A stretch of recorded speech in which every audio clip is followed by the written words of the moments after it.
go.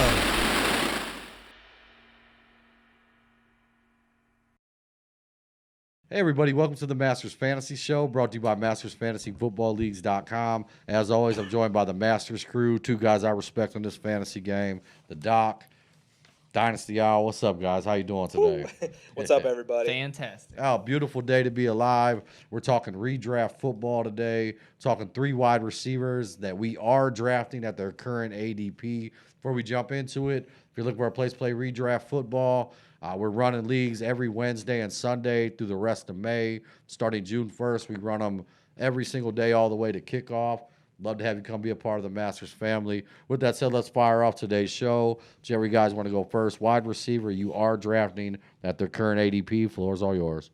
I guess I'll start on this one. So my pick is Michael Thomas, and his 2 landing spots in the redraft leagues we're looking at here, 2.9 and 3.4, which a year ago, I mean, he was like a lock inside the top 7, 8 of a redraft, and honestly, like Dynasty was pretty much up there always too. I mean, what a fall from grace, and I'm not sure what happened. Obviously, he was banged up a lot last year. You know, people always like to make fun of the whole, slant boy thing. He doesn't run a whole lot of routes. That's fine. At the end of the day, Michael Thomas is a very talented receiver.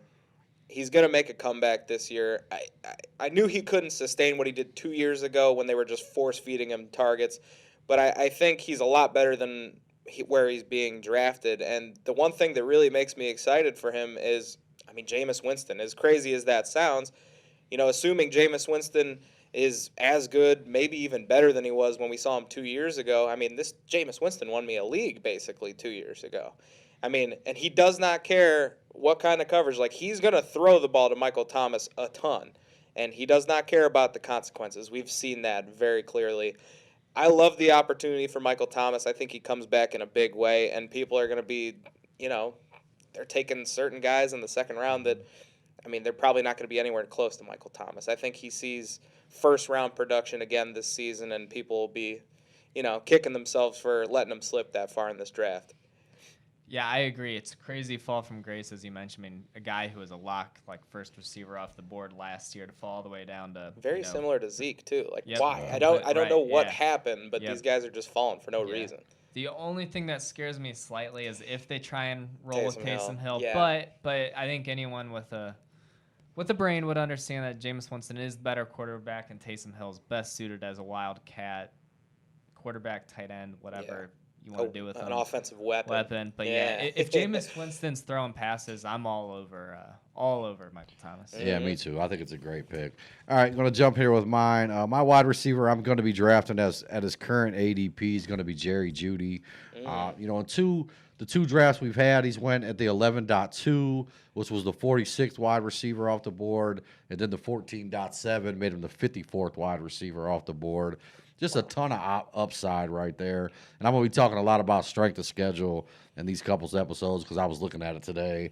And by ESPN, wide receivers and overall has that Denver offense is the number 1 easiest schedule in the NFL. Wow. Which obviously I really like that.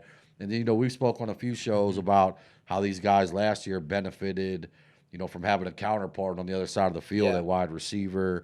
I'll just use Justin Jefferson, Adam Thielen. Yep. Well, this year he's going to get Sutton back, add the strength of schedule, add the huge slip down the draft boards. I just think there's a ton of ground to be made up there. Guy might not finish in the top 20, but if you grab him as a 54th wide receiver off the board, finishes in the top 30, I mean, you're in a good place with that. And then there's just the swirling rumors too. And I don't know what's going to happen or not, but I mean, if you go out here and draft this guy tonight in one of our drafts, and somehow Aaron Rodgers ends up in Denver, I mean, now we're looking at potential top 15, potential top 10. Who knows? I mean, he easily could. It could go anywhere, man. So for me, Jeudy, where he's being drafted, I'm all over it. Yeah. So I've actually been pretty negative about Jeudy on the show, and I want to say I've started to actually warm up on him a lot. I mean, I did like him a lot at Alabama, liked him as a prospect, but in the last year, I just was real down after that rookie year. But I actually heard a stat about his rookie season, and I might butcher this slightly, but I believe what I heard is he had the second most wasted air yards, meaning the second most uncatchable air yards, meaning Drew Lock just With couldn't Drew Lock? hit him. Yeah. No. Yeah. No. So, you obviously the counter argument to that is, well, Drew Lock still is quarterback. Maybe. And then there's Teddy Bridgewater, but I think it was also the deep targets were a big part of it as well, which Teddy's not known to throw it deep too much. But if you insert Aaron Rodgers, my golly, Jerry Jeudy would put up some yards. But even without that, I think Jerry Jeudy will see a big step forward in his second year. I like that you mentioned Cortland Sutton. I think that will help a lot.